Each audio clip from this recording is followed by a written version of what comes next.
Ha llegado pues una fiesta anual para nosotros y para todo el mundo, bastante importante,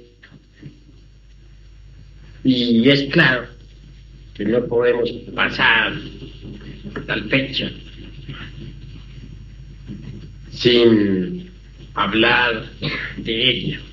Me refiero en forma clara a la fiesta de los muertos. Mañana ya la tenemos.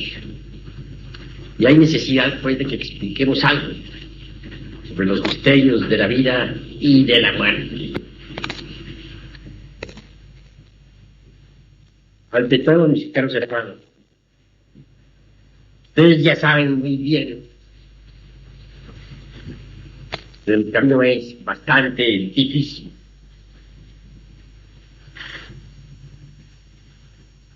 Jesús el Cristo nos habló del camino de secreto diciendo: angosta es la puerta y estrecho el camino que conduce hasta la luz, y muy pocos son los que lo hallan.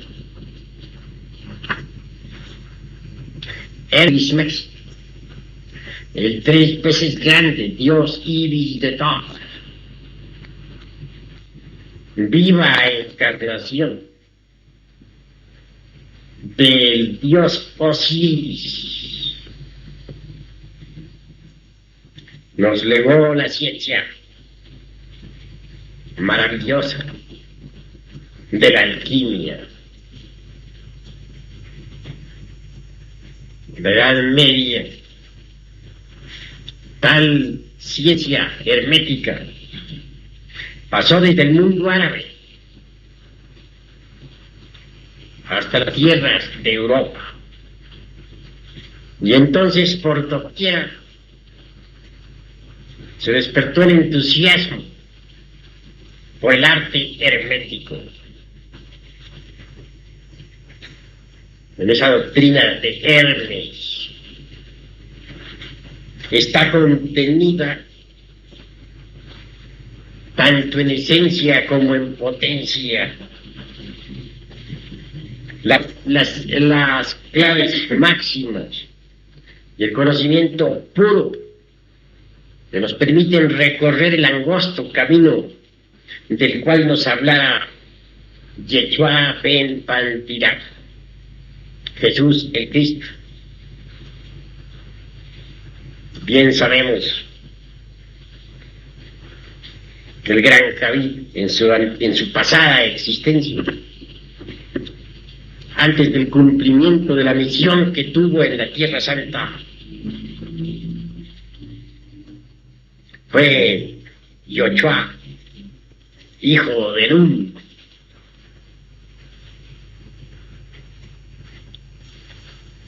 Indubitablemente, muchos son los llamados y pocos los escogidos. Ciertamente, se pueden contar con los dedos de la mano aquellos que tengan continuidad de propósitos, como para llegar hasta la meta.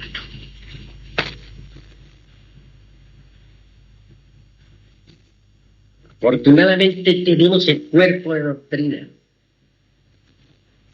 los principios, los fundamentos, que debidamente estudiados y vivenciados nos permiten, de hecho y por derecho propio, recorrer la senda del filo de la navaja.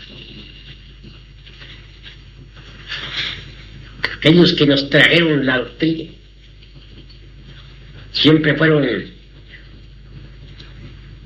grandes avataras, cristalizaciones logoicas, pues no es posible concebir a un mensajero que venga de lo alto, sino como una emanación o cristalización o manifestación del logos en nuestro mundo.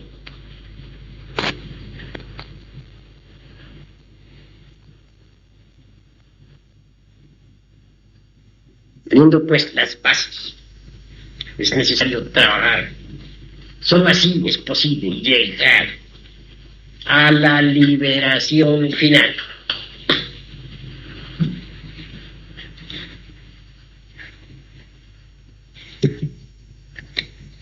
Indubitablemente, mis caros hermanos, la especie humana está sometida a la ley del eterno retorno.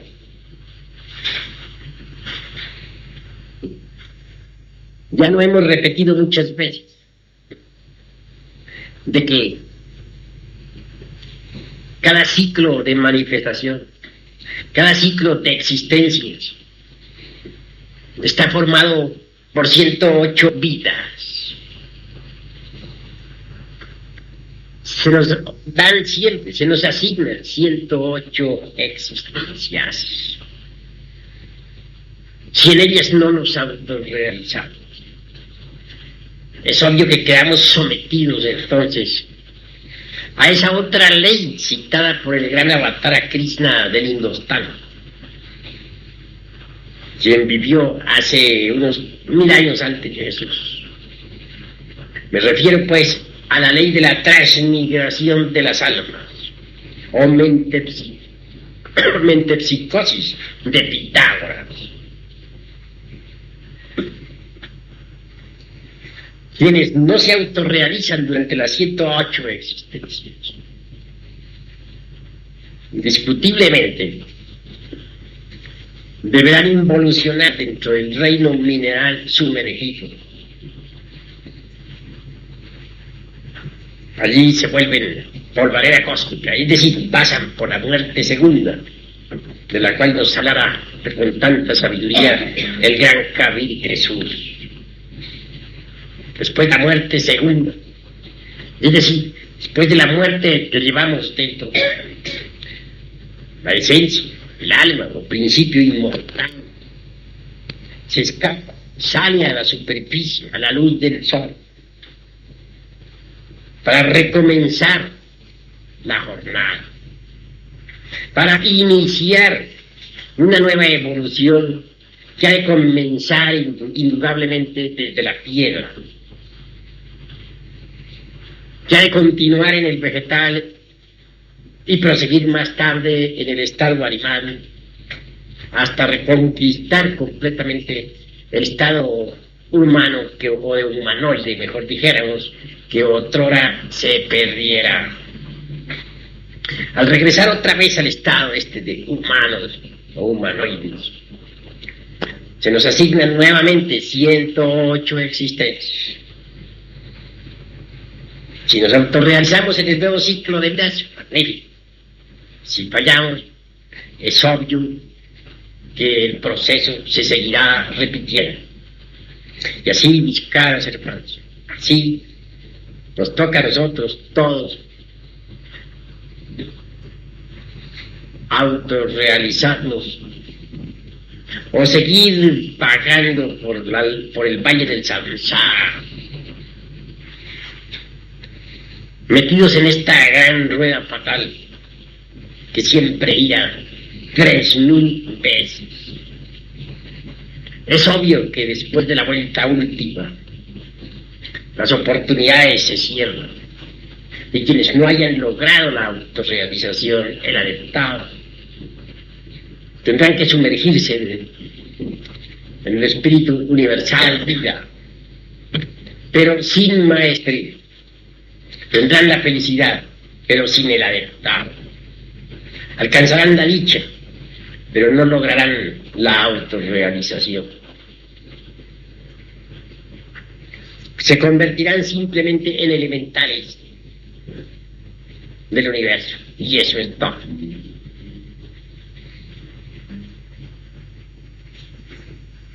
No hay duda, mis caros hermanos, que las 3000 vueltas de la rueda resultan dolorosas. Quienes hemos estudiado a fondo la doctrina que se relaciona con la autorrealización íntima del ser. Llegamos a la conclusión lógica de que no todos los seres humanos son capaces de autorrealizarse. También es cierto y de toda verdad que no todas las mónadas o chispas divinas emanadas de entre el seno del espíritu universal de vida tienen interés en la maestría. Cuando alguna chispa virginal anhela de verdad alcanzar el adeptado, trabaja a su alma, a su esencia, y lucha por lograrlo. En el mundo vemos a muchas personas, a millones de seres humanos, que no tienen ningún interés en la autorrealización íntima del ser. Podría objetárselos diciendo que tales gentes no conocen la gnosis, el cuerpo de doctrina. Esto es válido hasta cierto punto, porque en realidad, de verdad, cuando nosotros difundimos la enseñanza por todas partes, algunos la atienden el llamado, otros permanecen indiferentes, y son desafortunadamente la mayoría. Así pues, nosotros conocemos, sabemos cuándo es que hay inquietud, anhelo. Si alguien desea ciertamente alcanzar el adeptado, trabaja. Cuando alguien tiene ese anhelo, indudablemente está movido desde sus fueros más íntimos, está trabajando en secreto, está en desasosiego. Pero ¿quién lo trabaja? Su propia chispa virginal, su real ser, porque éste en sí mismo desea alcanzar la maestría. Mas repito, no todas las chispas virginales anhelan la maestría.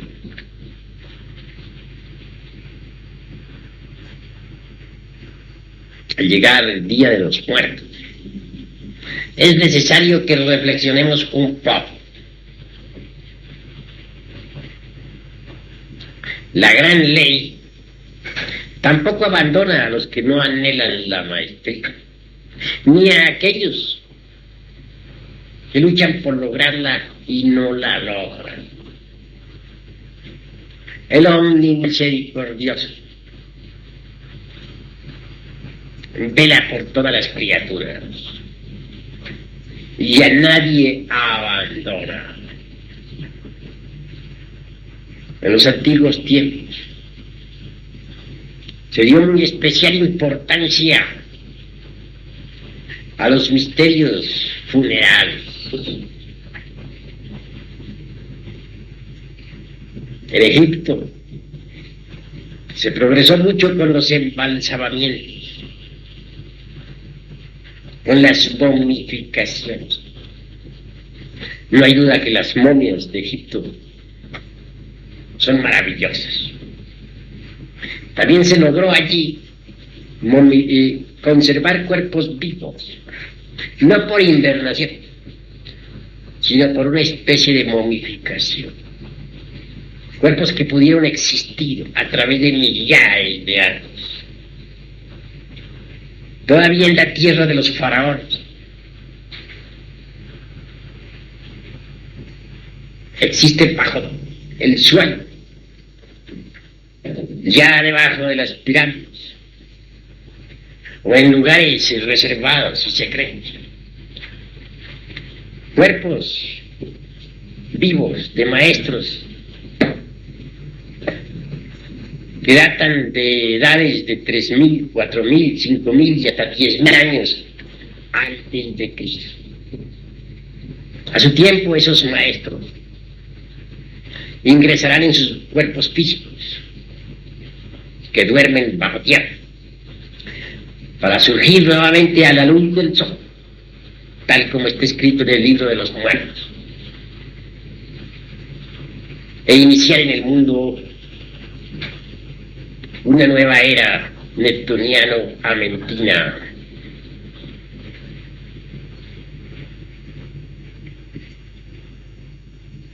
Yendo al fondo de esta cuestión, tanto los egipcios como los tibetanos, como los aztecas y los mayas, enseñaron que es posible liberarse después de la muerte, para no regresar más a este afligido mundo. Quienes así proceden, obviamente lo hacen sin autorrealización. Pero como son pocos los que pueden autorrealizar, es preferible siempre escaparse del valle doloroso del samsara.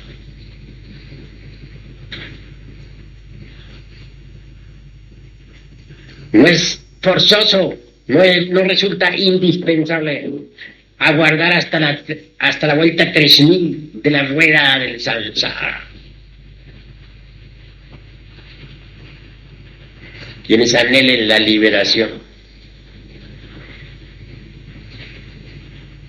pueden hacerlo, aunque no logren el adeptado, pues todos los seres humanos no nacieron para adeptos, ni para mahatmas, ni para logos. Y existe siempre una puerta de escape para los que no se sientan capaces de realizar la gran obra.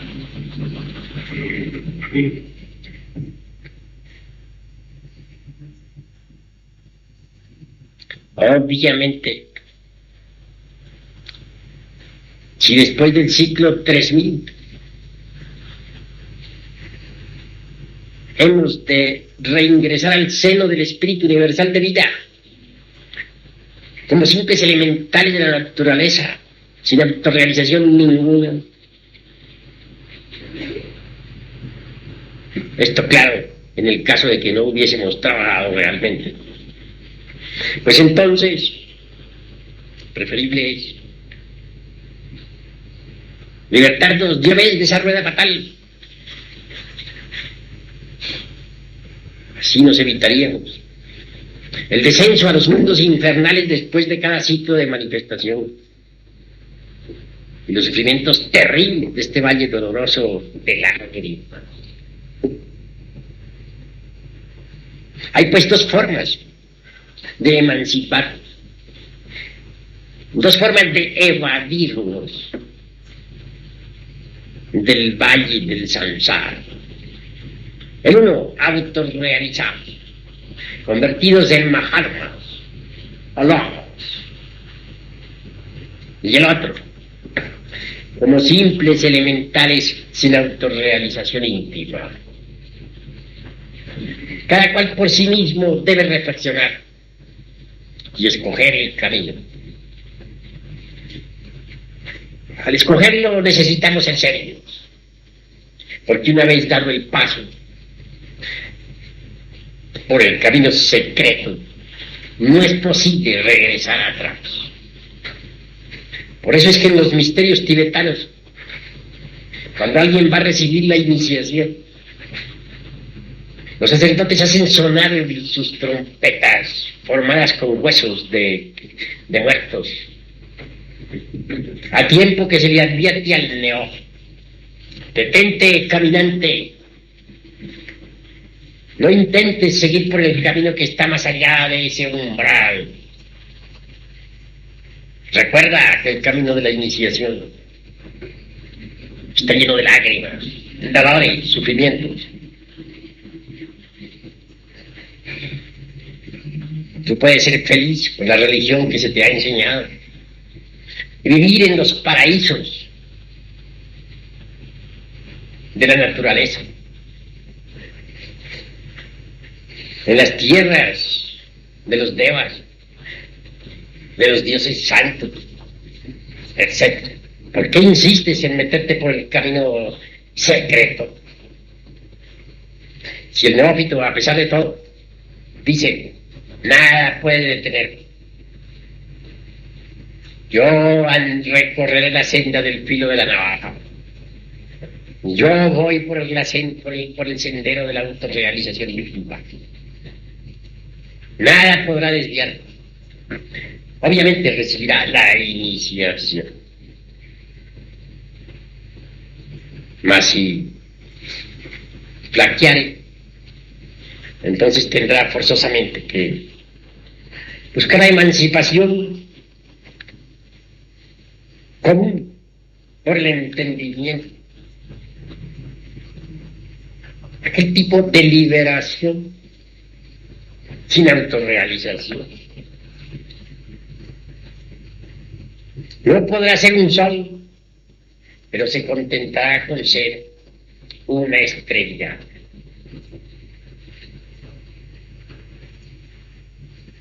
El camino de la emancipación por la comprensión no nos convierte en dioses,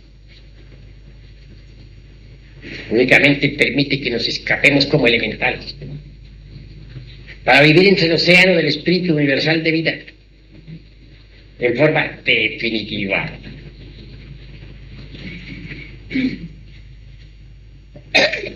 No es forzoso llegar hasta el ciclo 3000 de la vuelta de la rueda del samsara. Aquellos que ya no quieran vivir, los que estén desencantados de la vida, los que hayan bebido en el cáliz de todas las amarguras y que en modo alguno se sientan lo suficientemente preparados como para hallar la senda que los ha de convertir en dioses más allá del bien y del mal. Pueden orillar la senda del menor esfuerzo,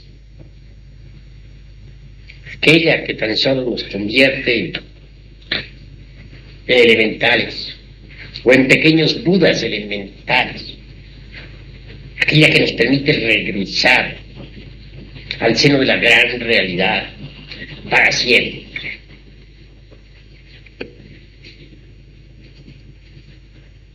Obviamente quienes no pueden autorrealizarse y terminan su ciclo de manifestación, normalmente deben descender entre las entrañas del abismo y sufrir mucho para poder lograr la muerte segunda. Después de la misma viene la emancipación de la esencia elemental. Esta convertida en elemental inicia una nueva evolución. Eso, naturalmente, eso que hemos de hacer, o eso que la naturaleza ha de hacer por nosotros, dentro de las entrañas de la tierra, podemos hacerlo a voluntad, aquí y ahora,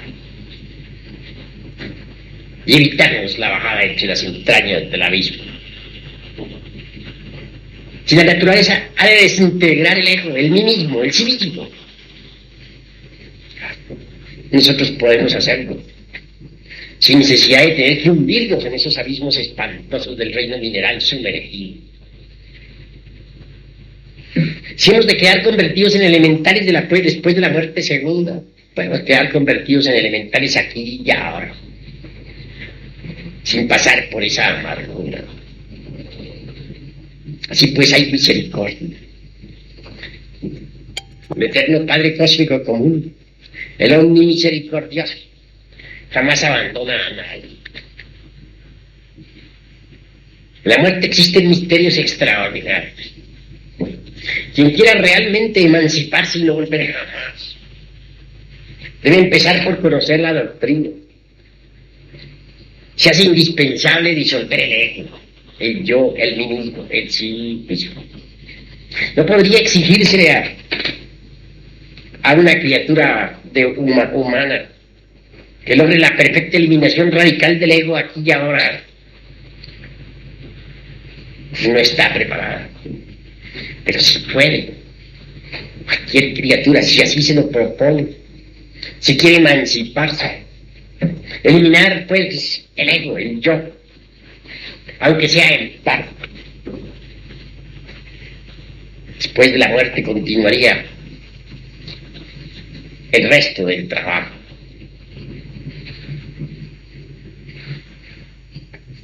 Pero, y ahí viene el pero.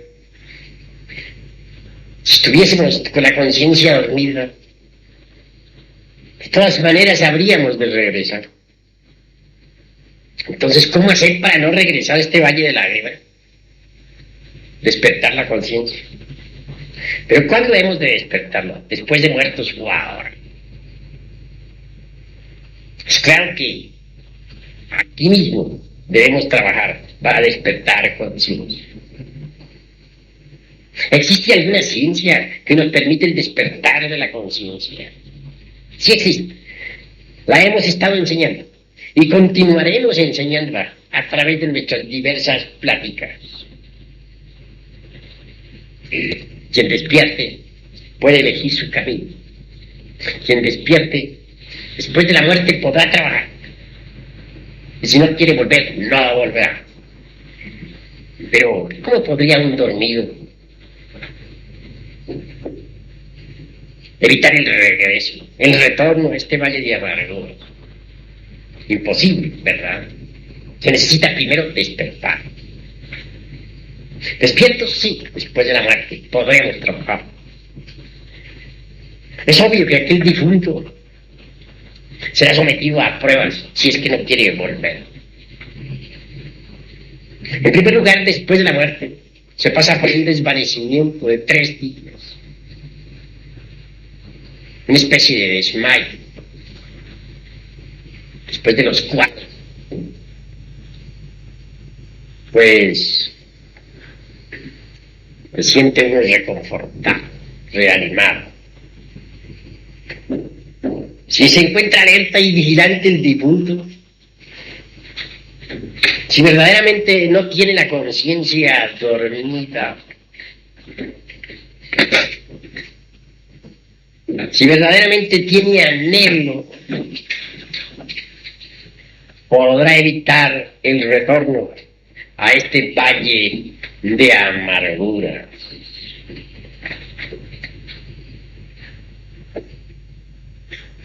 Repito, si no desea volver, será aprobado.